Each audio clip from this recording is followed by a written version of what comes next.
Praise the lord. అందరికి వందనాలు.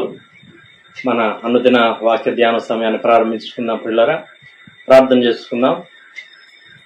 మహాపరిశుద్ధుడా, గొప్ప దేవ యేసయ్య, మీకే స్తుతులు స్తోత్రాలు వందనాలు చెల్లించుకుంటున్నాను. ఆయన దేవా, మరి తండ్రి, మీరు అద్భుతకరుడు, ఆలోచనకర్తవు, బలవంతుడైన దేవుడుగా, మాకు చాలిన దేవుడుగా మీరు ఉంటున్న విధానం అంతటి కొరకు స్తోత్రాలు వందనాలు చెల్లించుకుంటున్నాం.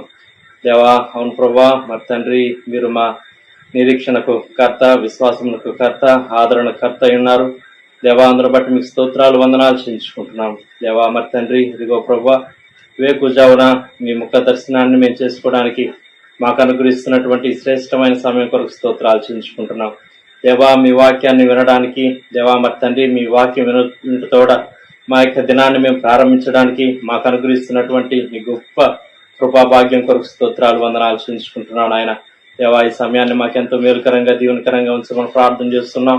ఇదిగో ప్రభా, ఈ సమయంలో 91వ కీర్తన చదువుకోబోయే సమయం అంతటిని కూడా మా కొరకు ఆశీర్వదించమని ప్రార్థన చేస్తున్నాం. మీ స్తోత్రాలు, మీ వాక్కులు, మీ వాగ్దానాలు మా పక్షంగా, మా కుటుంబీకుల పక్షంగా గొప్పగా మీరు నెరవేర్చమని ప్రార్థన చేస్తున్నాం. మీ స్తోత్రాలు ఆయన విశ్వాసంతో, నిరీక్షణతో మేము చదువుకునే సమయం అంతటిని మాకెంతో మేలుకరంగాను దీవెనకరంగాను ఉంచమని ప్రార్థన చేస్తున్నాం. మీ స్తోత్రాలు. తదుపరి నాయన, మీ వాక్యం వినే సమయం అంతటిని కూడా దేవా మా తండ్రి, మాకెంతో మేలుకరంగా దీవెనకరంగా ఉంచమని ప్రార్థన చేస్తున్నాం. కృప చూపించండి, సహాయం చేయండి.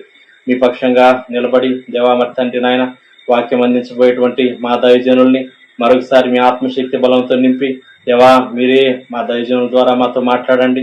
మీ వాక్యం ద్వారా మీరు మాతో మాట్లాడమని ప్రార్థన చేస్తున్నాం.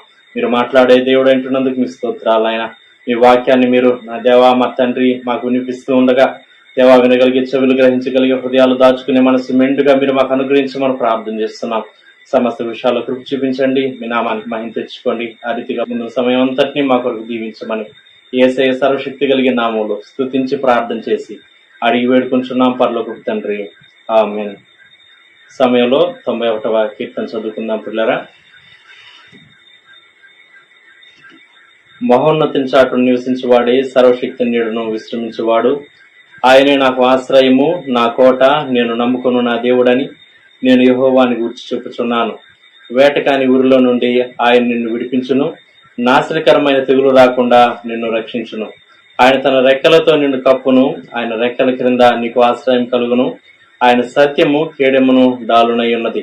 రాత్రి వేళ కలుగు భయమునకైనను, పగటి వేళ ఎగురు బాణమునకైనను, చీకటిలో సంచరించు తెగులునకైనను, మధ్యాహ్నమందు పాడు చేయు రోగమునకైనను నీవు భయపడుకుందువు. నీ ప్రక్కన 1000 మంది పడినను, నీ కుడి పక్కన 10,000 మంది కూలినను అపాయం నీ వద్దకు రాదు. నీవు కన్నులారా చూచుచుండగా భక్తిహీనులకు ప్రతిఫలం కలుగును.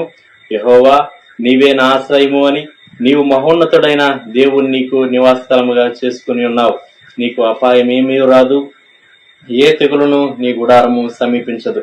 నీ మార్గములన్నిటిలో నిన్ను కాపాడుటకు ఆయన నిన్ను గూర్చి తన దూతలకు ఆజ్ఞాపించును. నీ పాదములకు రాయి తగలకుండా వారు నిన్ను తమ చేతుల మీద ఎత్తిపట్టుకుందురు. నీవు సింహములను, నాగుపాములను త్రొక్కెదవు, కొదమ సింహములను, భుజంగములను అనగద్రొక్కెదవు. అతడు నన్ను ప్రేమించున్నాడు గనుక నేను అతన్ని తప్పించెదను. అతడు నా నామము ఎరిగిన వాడు గనుక నేను అతన్ని గణపరచెదను. అతడు నాకు మొర్రపెట్టగా నేను అతనికి ఉత్తరమిచ్చేదను. శ్రమలో నేను అతనికి తోడై ఉండెదను. అతను విడిపించి అతన్ని గొప్ప చేసేదను. దీర్ఘాయువు చేత అతనిని తృప్తిపరచెదను. నా రక్షణ అతనికి చూపించదను. ఆమేన్. మన ఈ సమయంలో మనం దేవుని వాక్యం విందాం. పిల్లరా, ప్రైజ్ ది లార్డ్. ప్రతి ఉదయకాలమున ప్రకటింపబడుతున్న దేవుని వాక్యమును విని ఆశీర్వదింపబడుతున్న ప్రభు బిడ్డలందరికీ మన ప్రభును రక్షకుడైన యేసుక్రీస్తు నామంలో శుభములు తెలియజేస్తూ ఉన్నాను. ఈనాటి దేవుని వాక్యాన్ని ధ్యానం చేసుకుందాం. మొదటిగా యాకోబు పత్రికలో నుంచి ఒక వచనాన్ని చదువుతాను. యాకోబు రాసిన పత్రిక 1వ అధ్యాయం 20వ వచనం. ఎందుకనగా నరుని కోపము దేవుని నీతిని నెరవేర్చదు. ప్రార్థన చేసుకున్నాం. పరిశుద్ధుడానికి స్తోత్రాలనైనా, ప్రేమగల తండ్రి మీకు వందనాలు.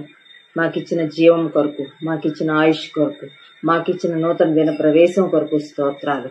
దేవా, నీ కృపను మా ఎడల మీరు కనుపరుస్తున్నారు. ఎడతెగని మీ వాత్సల్యతను మా జీవితాల్లో మీరు బయలుపరుస్తున్నందుకు స్తోత్రములు చెల్లించుకుంటున్నాం. ఈ క్షణంలో మేమేమై ఉన్నామో అది కేవలము నీ ఉచితమైన కృప వలనే అయి ఉన్నామని జ్ఞాపకం చేసుకుంటూ మీ హృదయమారా స్తుతులు స్తోత్రములు చెల్లించుకుంటున్నాం. ప్రీతండి, ఈ సమయాన్ని మా కొరకు ఆశీర్వదించండి. ఈ వాక్య ధ్యానము ద్వారా ఈ దినం కొరకైన చక్కని నడిపింపును మీ వాక్యం ద్వారా మాకు అందించమని మెట్టు ప్రభా, మరి మేమందరము రక్షించబడిన వారంగా, రక్షణలో స్థిరపడిన వారంగా నీ పరిపూర్ణత వైపుకు సాగి వెళ్ళటానికి సహాయం చేయమని యేసు నామములోనే ప్రార్థిస్తున్నాం తండ్రి, ఆమేన్. ఈ ఉదయకాల సమయంలో యాకోబు పత్రికలో నుంచి యాకోబు ద్వారా తెలియపరచబడిన ఈ సత్యాన్ని మనం ఆలోచన చేద్దాం. సర్వసాధారణంగా మానవులమైన మనకు కోపం చాలా కామన్ గా వస్తూ ఉంటది. ప్రతి చిన్నదానికి కోపడుతూ ఉంటాము. యాకోబు రాసిన ఈ మాటను గనక మనం ఆలోచన చేస్తే, నరుని కోపము దేవుని నీతిని నెరవేర్చదు. For the wrath of man worketh not the righteousness of God. నరుడు కోపపడడం ద్వారా, నరుడు కోపించడం ద్వారా, నరుడు కోపం తెచ్చుకోవడం ద్వారా దేవుని నీతిని నెరవేర్చడు అని తెలియజేస్తా ఉన్నాడు. ఇంకో మాటలో చెప్పాలంటే, నరుని యొక్క కోపం వలన మానవుడు ఉచితంగా దేవుడు అనుగ్రహించిన నీతిని పోగొట్టుకునే అవకాశాలు ఉన్నాయి, కానీ దేవుని నీతిని తన కోపం ద్వారా ఎక్కువ చేసుకోలేడు. మరి దేవుని బిడ్డలంగా మనం కోపపడకూడదా? కోపం రాకుండా ఎలాగుంటది? మరి మన జీవితంలో కొన్ని అనుకోని పరిస్థితులు ఎదుర్కొన్నప్పుడు మరి మనకి కోపం వస్తుంది కదా అని అంటాం. కోపం పడవచ్చు. అయితే ఎఫ్సి పత్రిక 4వ అధ్యాయంలో పౌలు గారు ఎఫ్సి సంఘానికి రాస్తూ తనొక మాట చెప్తున్నాడు. ఎఫ్సి 4:26లో, కోపపడుడి గాని పాపము చేయకుడి. ఇంగ్లీష్ లో అది ఇంకా బాగుంది. కోపపడుడి గాని పాపము చేయకుడు అనే దానికి, in your anger do not sin. నీ కోపంలో, నీకు కోపం వచ్చినప్పుడు నువ్వు పాపం చేసేస్తావేమో చూసుకో, లేక నీకు కోపం వచ్చినప్పుడు నీవు పాపం చేయకుండా చూసుకో. In your anger do not sin. కనుక ఉదయకాల సమయంలో కోపపడవద్దు, కోపం అనేది రాకూడదు అని చెప్పడం లేదు, గాని అయితే ఆ కోపంలో, ఆ కోపోద్రేకంలో మనం పాపం చేస్తామేమో, పాపం చేయకుండా జాగ్రత్త పడాలి. ఒకవేళ మనం కోపపడి దేవుని నీతిని నెరవేర్చలేము, దేవుడు మనకి ఇచ్చిన నీతిని ఎక్కువ చేసుకోలేము, కానీ ఇన్స్టెడ్ బదులుగా దేవుని నీతిని పోగొట్టుకునే అపాయం కూడా ఉన్నది అని ఉదయకాల సమయంలో మనం గ్రహించాల్సిన వారంగా ఉన్నాం.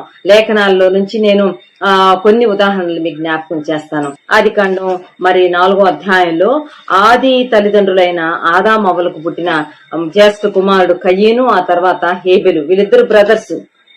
వీళ్ళిద్దరు ఒకానొక సమయాన దేవునికి వారు ఇద్దరు అర్పణలు తీసుకొచ్చినట్లుగా మనం చూస్తాం. ఒకానొక దినాన వారిద్దరు దేవునికి అర్పణలు అర్పించాలి అనుకున్నారు. కయ్యను తన పొలము పంటలో నుండి కొంత యెహోవాకు అర్పణగా తెచ్చాడు. హేబెలు తన మందలో తొలిచూలున పుట్టిన వాటిలో క్రొవ్విన వాటిని కొన్ని తీసుకుని వచ్చాడు. యెహోవా హేబెలును అతని అర్పణను లక్ష్య పెట్టెను, కయ్యనును అతని అర్పణను లక్ష్య పెట్టలేదు. దేవుడు కయ్యేను యొక్క అర్పణను లక్ష్య పెట్టలేదు, కన్సిడర్ చేయలేదు. కానీ హేబెలు యొక్క అర్పణ దేవుని చేత అంగీకరించబడ్డాయి. దేవుడు లక్ష్య పెట్టాడు. దేవుడు హేబెలు అర్పణను అంగీకరించినందుకు, దేవుడు కయ్యూను అర్పణను అంగీకరించనందుకు, లేక లక్ష్య పెట్టనందుకు, మరి కయ్యూన్లో నుంచి వచ్చిన ఆ భావోద్రేకాల గురించి మనం ఈ సమయంలో ఆలోచన చేయబోతున్నాం.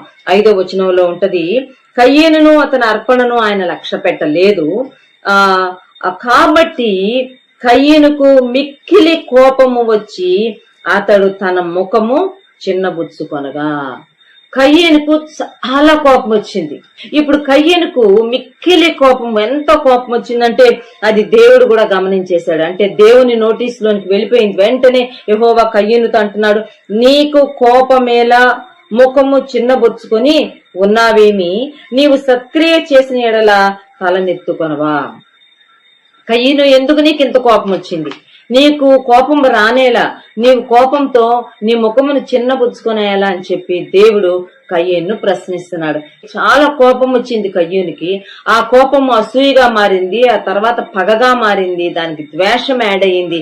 ఆఖరికి తాను పొలములో పని చేసుకుంటున్న తన తమ్ముడైన హేబెల్ దగ్గరికి వెళ్లి హేబెల్ మీద పడి అతన్ని చంపెను అని రాయబడింది 8వ వచనంలో. మొట్టమొదటి హంతకుడు కయ్యేను నరహంతకుడుగా గుర్తించబడ్డాడు. చాలా భయంకరమైన విషయం సుమా. కయ్యేనులో ప్రారంభింపబడిన కోపము అది అలాగ పెరిగి పెరిగి పెరిగి ఆఖరికి ఒక హత్య వరకు తీసుకుని వెళ్ళింది, ఒక నరహత్య వరకు తీసుకుని వెళ్ళింది, ఒక మర్డర్ వరకు తీసుకుని వెళ్ళిపోయింది. తన సొంత తమ్ముడైన హేబెల్ని చంపేశాడు. అసలు దేవుడు ప్రశ్నిస్తే కూడా నీ తమ్ముడు ఎక్కడా అని అడిగితే నేను ఎరుగును, నా తమ్మునికి నేను కావలివాన్నా అని చెప్పి దేవునికే ఎదురు తిరిగి దేవుని మీదే తిరుగుబాటు చేసినట్టుగా మనం గమనించవచ్చు. ప్రియమైన వారిలారా, కోపం చాలా భయంకరమైనది సుమా. In your anger do not sin. నీ కోపంలో నువ్వు పాపం చేస్తావేమో, నీ కోపంలో నువ్వు అసూయకు, ద్వేషానికి, క్రోధానికి, కుట్రకు, కుటిలతకు, ఆఖరుకు హత్య వరకు నువ్వు వెళ్ళిపోతావేమో. చాలా జాగ్రత్తగా ఉండాలి. కోపం చాలా భయంకరమైనది సుమా. అనేకమైన పాపాలకు కోపము ప్రారంభపు మెట్టు, స్టార్టింగ్ పాయింట్. కనుక మనం చాలా జాగ్రత్తగా ఉండాలి. మన కోపాన్ని మన స్వాధీనంలో ఉంచుకోవాలి. మనం కోప్పడుతున్న దానికి అక్కడ రీజను రైట్ రీజనా కాదా అనేది మనం ఆలోచన చేసుకోవాలి. మన కోపము మన చేత పాపం చేయించకుండా కూడా మనం చూసుకోవాల్సిన వారంగా ఉన్నాము. యోబు గ్రంథం 18వ అధ్యాయం 4వ వచనంలో ఒక మాట ఉంటది. యోబు 18:4. కోపము చేత నిన్ను నీవు చీల్చుకొనివాడా. అంటే కోపంలో మనం ఏం చేస్తున్నాం మనకు తెలియదు.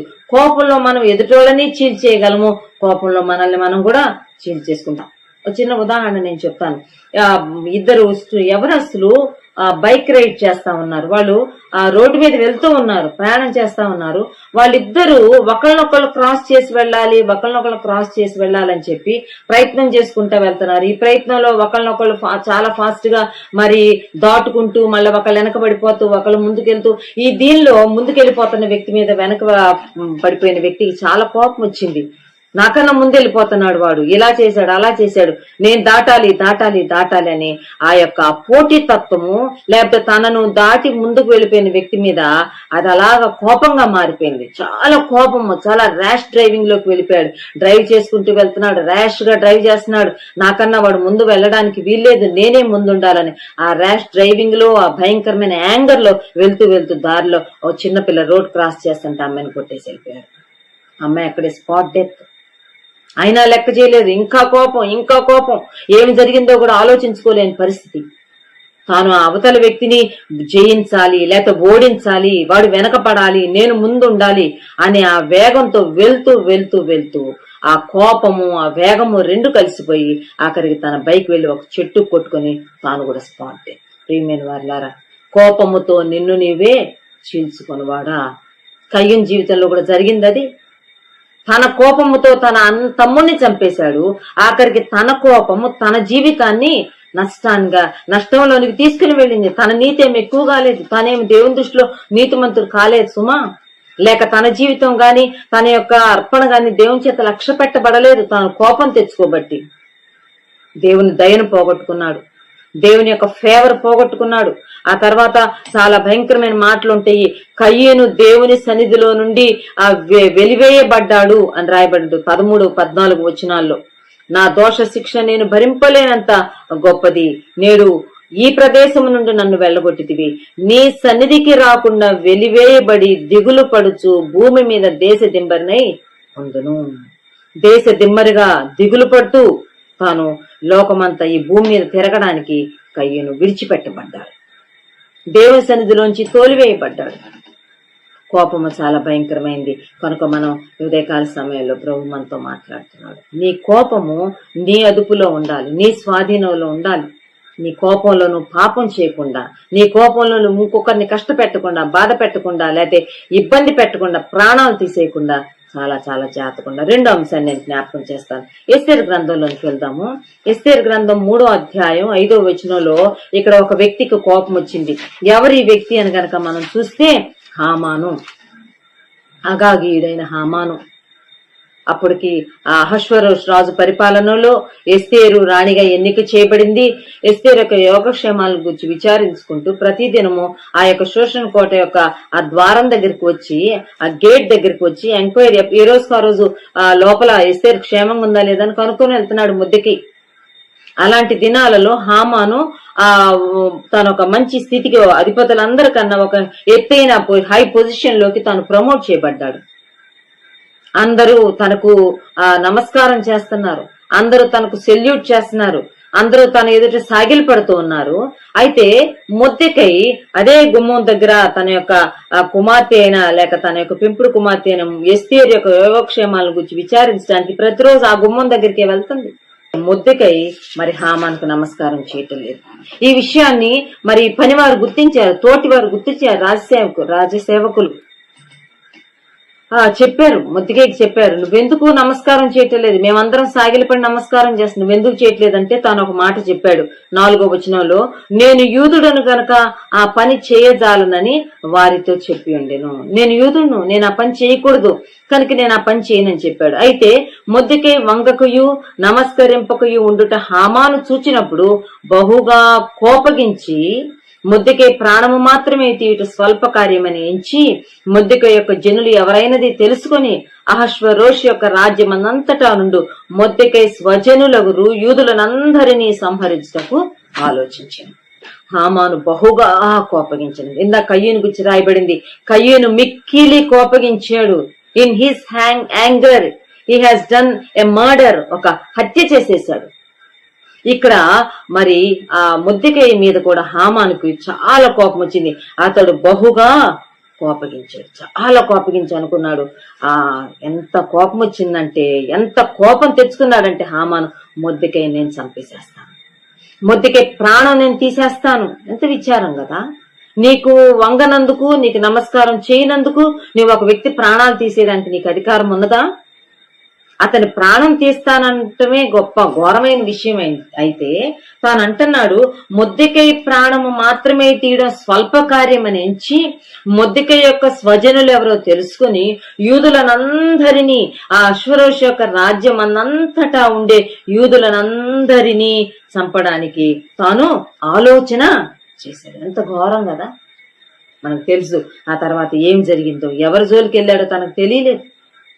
తాను వెళ్తుంది ఎవరి జోలుకో వారెవరో తనకు తెలవలేదు. యూదులు, దేవుని ఏర్పాటు జనాంగం. జకర్యా గ్రంథంలో ఒక చక్కని వాగ్దానం ఉంటుంది. జకర్యా గ్రంథం 3వ అధ్యాయం 8వ వచనంలో, నిన్ను ముట్టినవాడు తన కనుగుడ్డును ముట్టిన వానితో సమానంగా అంతగా దేవుడు చూచుకుంటున్నాడు ఏర్పాటు జనాంగమైన యూదుల్ని. ఆ యూదుల జోలికి హామాను వెళ్ళాడు. ఆ యూదుల మీద హామాను కోపం వచ్చింది ఫర్ నో రీజన్, కేవలము వంగనందుకు, కేవలము నమస్కారము. కోపమే తన శత్రువు. నీ కోపం నీకు శత్రువు. నీ శాంతమే, నీ దీర్ఘశాంతమే, నీవు ప్రశాంతంగా ఉండగలదు, అదే నీకు రక్ష. తన కోపము తన శత్రువుగా మారిపోయింది. మనకు తెలుసు హామాను సంగతి.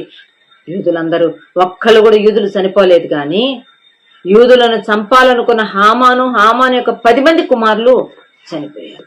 మొద్దెకైని చంపాలని చెప్పి, మొద్దెకైని చంపించాలని 50 మూరలు ఎత్తుగల ఒక ఉరికొయ్యని తయారు చేస్తే ఆ ఉరికొయ్య మీద హామానే ప్రియమైన వాళ్ళ తన కోపమే తన శత్రువు. తన యొక్క 10 మంది కుమారులు కూడా ఉరికొయ్య మీద వేలాడవలసి వచ్చింది. ఉదయకాల సమయంలో మనం ఆలోచన చేద్దాం, ఎందుకు కోపం, ఎవరి మీద కోపం? దేవుని ఆశీర్వాదం ఉన్న వ్యక్తి మీద కోపగిస్తే అది మనకే నష్టం సుమా.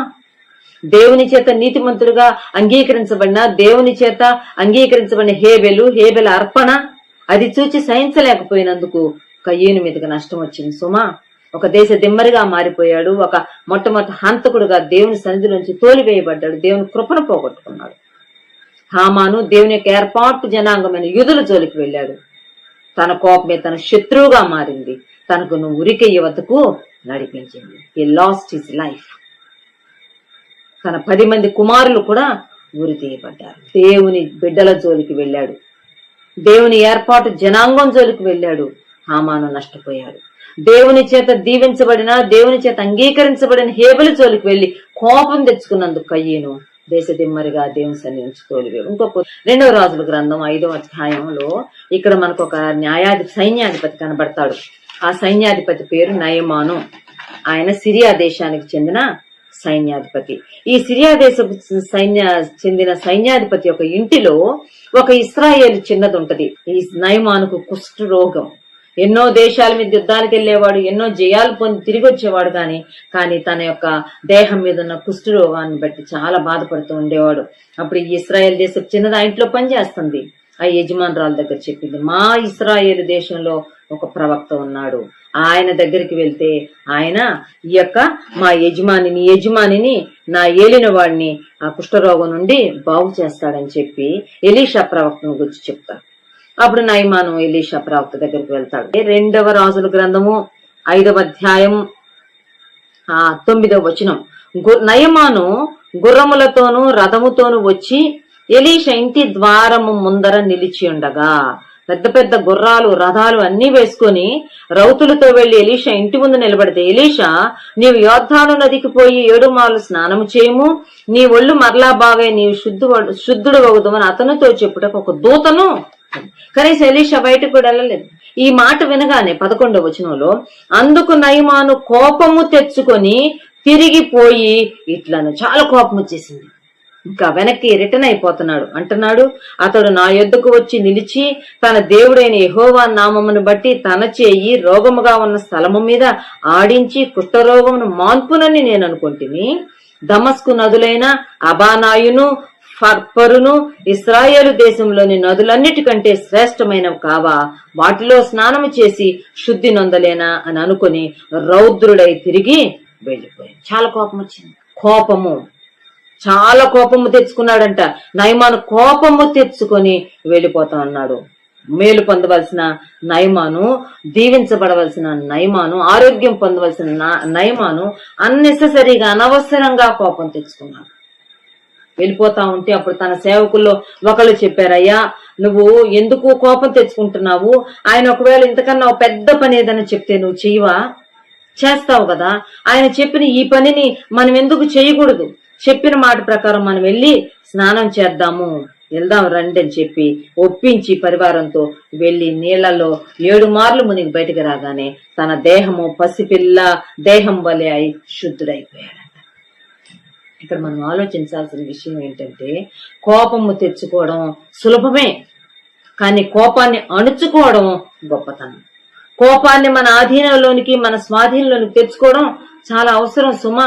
లేకపోతే పొందవలసిన మేలు, పొందవలసిన ఆశీర్వాదాన్ని చేజార్చుకుంటాం, నష్టపోతాం. అంత కష్టపడి అంత దూరం వెళ్లిన నయమాను ఒకవేళ అదే కోపంలో గనక తాను వెళ్లిపోయిండుంటే ఆ బ్లెస్సింగ్ పోగొట్టుకునేవాడు, ఆ హీలింగ్ పోగొట్టుకునేవాడు. కానీ తన కోపాన్ని అణుచుకోబట్టి, తన కోపాన్ని తన స్వాధీనంలోకి తెచ్చుకోబట్టి తాను అనుకున్న ఆశీర్వాదం, తను అనుకున్న ఆరోగ్య స్వస్థత పొంది తిరిగి వచ్చాడు. చూడండి, సామెతల గ్రంథం 29వ అధ్యాయం 11వ వచనంలో ఇలాగ రాయబడింది, బుద్ధిహీనుడు తన కోపమంతా కనుపరచును, జ్ఞానము గలవాడు కోపము అణచుకొని దానిని చూపకుండును. అయితే నయమాను తన కోపాన్ని బుద్ధిమంతుడుగా తన కోపాన్ని అణచుకున్నాడు. జ్ఞానము గలవాడు తన కోపమును అణచుకొని దానిని చూపుకున్నాడు. పనివాడు చెప్తే కోపాన్ని కంట్రోల్లోకి తెచ్చేసుకున్నాడు. వెళ్ళాడు యోర్దాను నది దగ్గరికి. యోర్దాను నదిలో తాను మునిగినట్లుగా మనం చూస్తాం. యోర్దాను నదిలో తాను మునగడం ద్వారా, 7 మార్లు స్నానం చేయడం ద్వారా తన సంపూర్ణమైన ఆరోగ్యాన్ని పొంది తాను వెనక్కి తన దేశాన్ని సంతోషంగా తిరిగి వెళ్ళాడు. ఒక పెద్ద ఆయిల్ కంపెనీ ఉంది. ఆయిల్ కంపెనీలో ఆ కంపెనీ యొక్క ఓనరు చాలా స్ట్రిక్ట్ గా ఉంటాడు. చాలా బాగా ఆ కంపెనీని నడిపిస్తున్నాడు. తాను కింద ఎంతో మంది ఎగ్జిక్యూటివ్స్ ఉన్నారు. వాళ్ళందరూ కూడా అతనితో కలిసి ఆ కంపెనీని మంచి లాభాల మీద నడిపిస్తా ఉన్నారు. అయితే ఒకానొక దినాన అక్కడ పనిచేసే ఒక వ్యక్తి యొక్క ఆ తెలివి తక్కువతనాన్ని బట్టి, లేకపోతే తొందరపాటును బట్టి ఆ కంపెనీకి $2 మిలియన్ల నష్టం వచ్చేసిందంట. $2 మిలియన్ లాస్. చాలా ఆ కంపెనీలో వర్క్ చేస్తున్న వాళ్ళందరూ గజగజలాడిపోతున్నారు. ఎందుకంటే ఆ మేనేజర్ని, ఆ ఓనర్ని కలవాలంటే భయపడుతున్నారు. అయితే ఆ దినాన మరి ఆ యొక్క తన కింద ఉన్న ఎగ్జిక్యూటివ్స్ లో ఒక ఎగ్జిక్యూటివ్ కి ఆ మేనేజర్ దగ్గర అపాయింట్మెంట్ తీసుకొని ఉన్నాడంట. ఆ రోజు ఆయన కలవాలి. కానీ కంపెనీలో అప్పటికే ఆ విషయం జరిగిపోయింది. మిగిలిన వాళ్ళందరూ భయపడిపోతున్నారు. అయితే ఎగ్జిక్యూటివ్ కి ఆయన దగ్గర అపాయింట్మెంట్ ఆ రోజు దొరికింది కాబట్టి, ఉంది కాబట్టి తప్పనిసరి పరిస్థితుల్లో వెళ్ళాడు. చాలా భయపడతా వెళ్ళాడంట. భయంగా వెళ్ళాడంట. వెళ్ళేటప్పటికి ఆ కంపెనీ మేనేజర్ కూర్చొని ఏదో చాలా సీరియస్ గా పేపర్ మీద రాసుకుంటున్నాడంట. ఇతను వెళ్ళి జస్ట్ విష్ చేశాడంట. విష్ చేస్తే అడిగాడంట, మన కంపెనీకి $2 million లాస్ వచ్చింది తెలుసా నీకు అని అడిగాడంట. తెలుసు సార్, తెలిసింది సార్ అని అన్నాడంట. ఇప్పుడు ఎవరి వల్ల ఈ పొరపాటు జరిగిందో నీకు తెలుసా అని అడిగాడంట. తెలిసింది సార్ అని అన్నారంట. అతనితో నేను మాట్లాడబోతున్నాను. ఇప్పుడు అతనితో మాట్లాడబోయే ముందు నేను కొన్ని పాయింట్స్ రాసుకుంటున్నాను, ఇప్పుడు ఆ పనిలో బిజీగా ఉన్నాను అని చెప్పాడంట. ఈ ఎగ్జిక్యూటివ్ చాలా భయపడుతూ అలాగే నిలబడి ఉన్నాడంట. ఆ తర్వాత అతను చెప్పాడంట, నేను రాసుకుంటున్న ఈ పాయింట్స్ లో ముఖ్యమైనవి ఏంటంటే, ఏ ఎగ్జిక్యూటివ్ వల్ల అయితే $2 million నష్టం వచ్చిందో మన కంపెనీకి, అతని వలన మన కంపెనీకి గత కాలంలో జరిగిన బెనిఫిట్స్ ఏంటి అవన్నీ రాసుకుంటున్నాను. నేను అతనితో మాట్లాడక మునుపు, నేను అతన్ని పిలవక మునుపు, ఈ మిస్టేక్ ఎలాగ జరిగిందో నేను అతనితో డిస్కస్ చేయక మునుపు, నేను గతంలో కంపెనీకి అతని వల్ల ఎన్ని లాభాలు వచ్చినాయో అవన్నీ ఒకసారి నేను నోట్ చేసుకుంటున్నానని చెప్పాడంట. ఏమి రాసుకుంటున్నావు అని కనుక అడిగితే, అంతకు ముందు కనీసం తక్కువ లేకుండా 3 సార్లు ఇప్పుడు ఎంత నష్టం జరిగిందో అంతకు 3 రెట్లు లాభం వచ్చిందంటే ఇదే ఎగ్జిక్యూటివ్ వల్ల. ఎవరైతే ఇప్పుడు $2 million లాస్ కంపెనీకి తీసుకొచ్చాడో అతడు గత కాలంలో 3 సార్లు ఈ లాస్ కి 3 times ఎక్కువ రెట్లు లాభాలు తీసుకొని వచ్చాడంట. I cannot punish him. నేను అతన్ని శిక్షించలేను. నేను అతని మీద కోపం తెచ్చుకోలేను. ఎందుకో తెలుసా, ఈ రోజు ఈ లాస్ వచ్చింది, కానీ ఈ వ్యక్తి గత కాలంలో 3 సార్లు తక్కువ లేకుండా అనేక రెట్లు మన కంపెనీకి లాభాలు రావడానికి ప్రియమైన వారులారా కోపంను అణచుకున్నాడు. జ్ఞానం గలవాడు తన కోపంను అణచుకొనును. వచ్చిన కోపమంతా చూపించేయడం గొప్ప కాదు, కానీ ఆ కోపాన్ని అణుచుకోవాలి. ఎఫ్సీ పత్రిక 4వ అధ్యాయం 26వ వచనంలో మరొక మంచి మాట ఉంటది. కోపపడుడి గాని పాపము చెయ్యకుడి అని చెప్తూ దాని కంటిన్యూషన్ ఏమని ఉంటదంటే, సూర్యుడస్తమించు వరకు మీ కోపము నిలిచి ఉండకూడదు, అపవాదికి చోటియ్యకుడి. ఒకవేళ నీకు కోపం వచ్చినా ఆ కోపం గంటల తరబడి ఉండటానికి వీల్లేదు.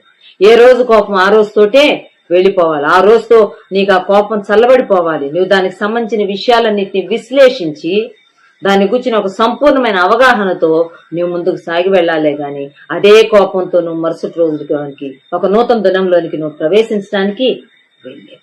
Do not let the sun go down while you are still angry. నీకు ఇంకా కోపం ఉండగానే సూర్యుడు అస్తమించడానికి వీల్లేదు. సూర్యుడు అస్తమించక మునిపే నీ కోపం తగ్గిపోవాలి. నయమాను తన కోపాన్ని అణుచుకున్నాడు. నయమాను తన కోపాన్ని తగ్గించుకున్నాడు.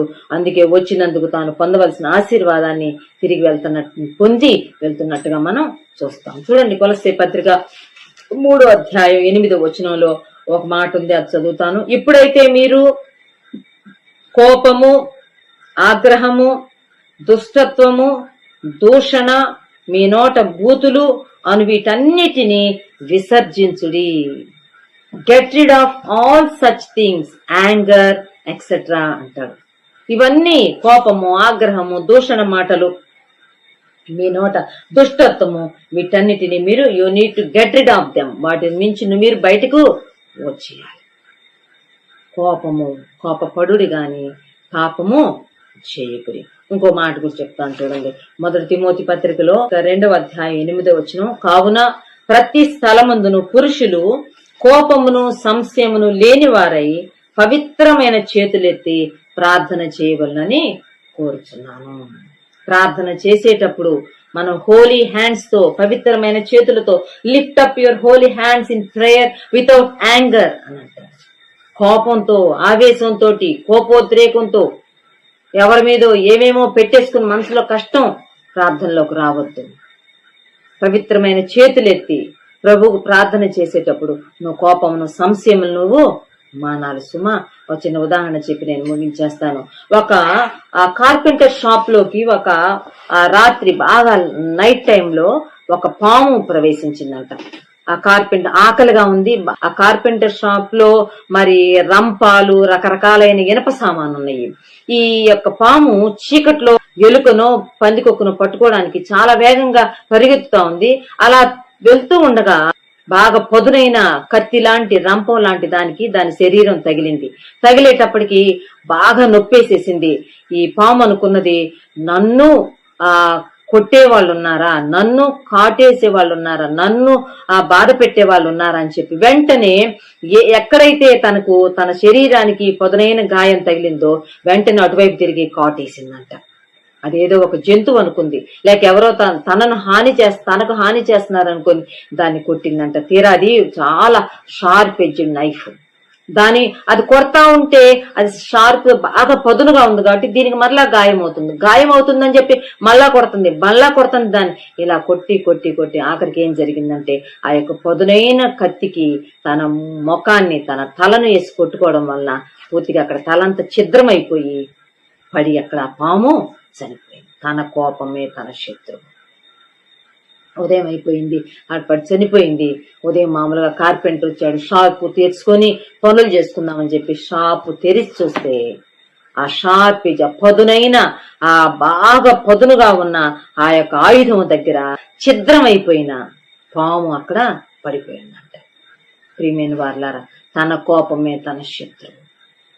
తనకు తగిలింది ఒక షార్ప్ ఎడ్జ్డ్ నైఫ్ అన్న విషయం అర్థం చేసుకోక ఎవరో తను కొట్టారు, ఎవరో తనకు గాయం చేశారని చెప్పి పదే దాని మీద కొట్టి తన ప్రాణాన్ని పోగొట్టుకుంది. సుమా, జ్ఞాపకం పెట్టుకున్న వివిధ కాల సమయంలో నరుని కోపము దేవుని నీతిని నెరవేర్చదు. కోపపడు గాని నీ కోపంలో నువ్వు పాపం చేయకుండా చూసుకో. ఒకవేళ నీ కోపం వచ్చిన సూర్యుడు అస్తమించేలోపు నీ కోపం చల్లారిపోవాలి. కోపము లేకుండా, సంశయాలు లేకుండా పవిత్రమైన చేతులెత్తి ప్రభుసంలో ప్రార్థనాపరులంగా మనం ముందుకు సాగి వెళ్దాము. దేవుడి మాటలు మనందరి కొరకు దీవించును గాక. ఆమేన్. ప్రార్థన చేసుకుందాం. పరిశుద్ధుడా, మీకు స్తోత్రాలు నాయన. బలహీనం, మంటి నరులం ప్రభా, ప్రతి చిన్నదానికి కోపతాపాలకు గురయ్యే వారం ప్రభా.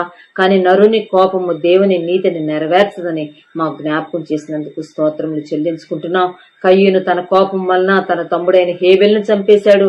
ఆఖరికి తాను దేశ దిమ్మరై నీ సన్నిధిలోంచి తోలివేయబడ్డాడు ప్రభా. హామాను కూడా తన కోపం వలన తాను ఉరికొయ్య ఎక్కవలసి వచ్చింది. తన కోపం వలన మా ప్రభా తన బిడ్డలు కూడా ఉరికొయ్య ఎక్కారు మా ప్రభా. నీ జనాంగం జోలికి వెళ్ళినందుకు, నీ ప్రజలైన యూదుల మీద తండ్రి అనవసరంగా కోపం తెచ్చుకున్నందుకు తన ప్రాణాలు పోగొట్టుకున్నాడు తండ్రి. అదే నయమాను మా ప్రభా, మా తండ్రి కోపం వచ్చినా గాని తండ్రి తన పనివాని మాట విని కోపంను అణచుకున్నందుకు మా ప్రభా తను వెళ్లిన పనిని సంపూర్తి చేసుకుని తిరిగి వెళ్ళాడు ప్రభా. తండ్రి ఉదయకాల సమయంలో మీ సంధానంలో ప్రార్థన చేసుకుంటున్నాం తండ్రి. మా కోపంలో, మా ఆవేశంలో మేము పాపం చేయకుండా మా ప్రభా మా భావోద్రేకాలను మా అదుపులో మేము ఉంచుకోవడానికి సహాయం చేయండి ప్రభా. మా తండ్రి నాయన, నీవు ఉచితంగా మాకు ఇచ్చిన నీతిని మేము కాపాడుకోవడానికి సహాయం చేయండి. మీ నీతిలో మేము వర్ధిల్లడానికి సహాయం చేయండి. మా కోపం వల్ల నీ నీతిని పోగొట్టుకోకుండా మా శాంతం వలన, మా దీర్ఘశాంతం వలన నాయన నీవు ఉచితంగా ఇచ్చిన నీతిలో మేము వర్ధిల్లడానికి కృప దయచేయండి తండ్రి. ఉదయకాల సమయంలో తండ్రి ఈ ఆధ్యాత్మిక కార్యక్రమంలో పాలు పొందుతున్న నీ బిడ్డలందరినీ మీరు ఆశీర్వదించండి తండ్రి. బలపరచండి. ఎవరెవరు ఎటువంటి సమస్యల్లో ఉన్నారో, ఎటువంటి చిక్కులలో, ఎటువంటి శోధనల్లో ఉన్నారో వారికి కావలసిన సమయోచితమైన సహాయం మీరు అందించి వారిని బలపరచండి, ఆశీర్వదించండి మా ప్రభా.